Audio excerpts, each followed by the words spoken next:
let's do this.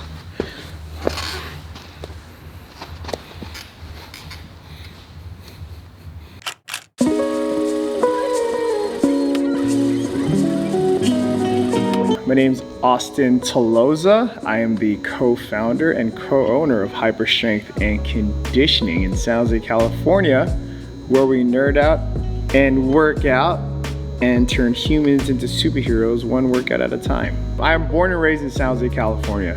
I grew up in a immigrant household. My mom and dad, they came here from the Philippines. Yeah, they raised me and my brother in East Side San Jose, and it was great. I had a great childhood and no complaints. And I remember like my mom would be cooking breakfast as I was watching these things, but the fitness infomercials would always come up, and the fitness infomercials were hilarious, but in a fun way, because when I was little I didn't know any better, so they were showing before and after pictures of people like loving life and doing these buns of steel and just working out, and everything was bright and everyone like loved their life, and I was like, wow, fitness is awesome. Like, and they're like, yeah, my life like sucked and now it's great, and you have all these before and after images, and that was kind of like my first exposure of like the fitness business, and as a kid, and I was like, man, I like that. So that kind of, you know, when you go into high school, after high school you graduate, you're like, so what are you gonna do, dude? And I'm like, I don't know. Like, I wanna do something related to the gym. I don't know. So, you know, after graduating college, I was just an independent contractor at several gyms. I worked at corporate fitness. I was just doing the fitness hustle. I was training from 5 a.m. to 10 a.m. and then training a lunchtime class at another gym. And then I would have maybe like a 2 or 3 hour break. And then I have to go back and train again from 5 p.m. to 9 p.m. at a kickboxing gym. And that's what I did that for like several years. And until I got my first corporate fitness gig where I was a corporate fitness manager, but I was still personal training on the side. So I was actually making decent cash doing all this, but it got to the point where I was burning the fuck out, and I was like, dude, I need to do something. I think it all came to a head when I went to Comic-Con. It was my first time at Comic-Con 2015, and the environment and looking around, I don't know what it is. Maybe I was just high on the euphoria of the experience, but something in me was like, you need to open this gym. You need to go after your fucking dream, because how you're feeling right now and seeing the fandom of it all and seeing what people are into, Marvel, DC, like people are just into they're nerding out about things, like, and they love it. You need to create a space in fitness right now where people can just come in, fan out about shit, be nerdy about things, but at the same time, get after it. Get after leveling up their life. So when I got back from Comic-Con, I was like, I'm gonna open my fucking gym. So I had no money. Like I was in debt. I had barely any cash saved up, because savings, why? I was a credit card baller at the time. And the way I opened the gym, I would not recommend to anyone how I did it, but this is how I did it, and this is how I'm here. I went on Craigslist, looked up a warehouse, or I looked up a space, saw a storefront warehouse on the listing, set up an appointment, met with the people here, met with the landlord. They were cool. They were willing to work out something for me. They knew I was a super new business owner. So I used everything I had cash to put a deposit in my first month's rent and last month's rent here. And then that was that. And I didn't even have money for equipment. Like, I had no equipment. There was no equipment. Like, so what did I do? I went up to, I remember this. My brother had a bigger car than me, my car. So we drove to rich people's houses. He took me, and we bought their barbells, used up 45-pound plates. They weren't even matching. And that's how it started. I opened up a gym, no flooring, it was all concrete. No turf, no rubber mats. It was just a squat rack with 2 barbells and all 45 plates. And the clients I had at the time, I also had a TRX. So the TRX kind of saved me because I could do more things with that. But you know, you just gotta be creative as a trainer, man. I mean, there's more ways than one to train a client. So how did those first 6 months to 1 year look like? What were some of the challenges you faced? What were some of the obstacles that you didn't see coming? What did it look like? I mean, what was the ambiance, what was the energy in the air? Dude, the first 6 months was insane because like no marketing plan. What marketing? Marketing plan was social media. And I built a following on Facebook, not a fat following, but people have been training with me at other places that I've been to, and I reached out to every single one of them. I texted people, I reached out, I didn't pay for no ads. I asked people like, hey, I made it sound like I'm opening this lavish gym. Well, I mean, like I had a location, that was a big win. And you know, 30 of my friends and family signed up.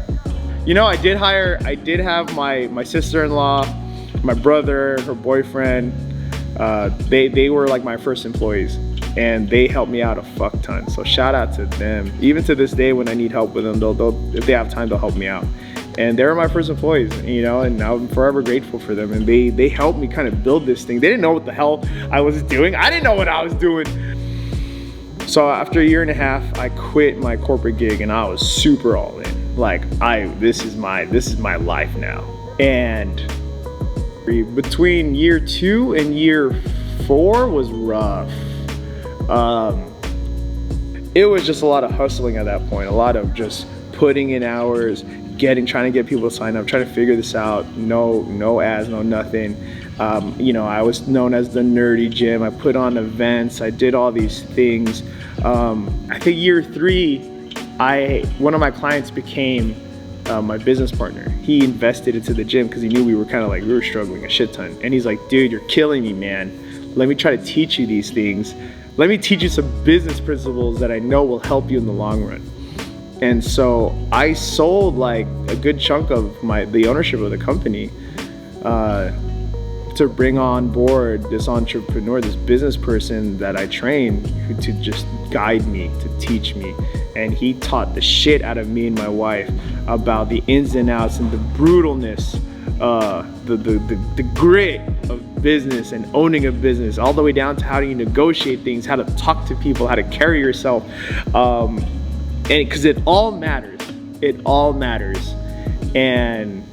And for me, it was a tough journey because that year 3 to 4, it was me learning how to be my own like business person, to get my business side of things going. What were some of the things you wish you knew back then, looking back at it now? Some things you wish you would have done differently? I wish I knew we were gonna hit a pandemic. Like, I didn't even go over the log, man. Year 4 to like, after we hit year 4, we were like getting our stride, man. Right. Like we were beefing up on personal training. We were hitting our stride. Our revenue was going up. Like we were training clients. Like our clients were on board. Our trainers were on board. We were like, as a small business, as a gym, we were getting after it. And then the pandemic hit, like in March, and it just totally decimated our industry. I think 4 months in, we lost a good chunk of our membership. You know, we didn't lose them, but they paused or they dropped off, and I couldn't blame them. But I said, what are we gonna do getting out of this when they start letting us in? And I'm like, we have to do personal training. We have to focus on small groups. That got my start. That was my start in the fitness industry. I was a personal trainer. I knew that like the back of my hand. Personal training people one-on-one or in small groups. And because of this pandemic, that's what we have to do now. Sounds like year 1 to 3 was just the grind, the hustle. Yeah. Year 3 to 4, things pick up, then the pandemic hits, and now you're finally at a place where things are starting to pick up again. Yes. So what would you say is today's culture and ambiance and energy in HSC? What's it like working out here today, present day, still in pandemic, but with limited restrictions? You're focused and fun.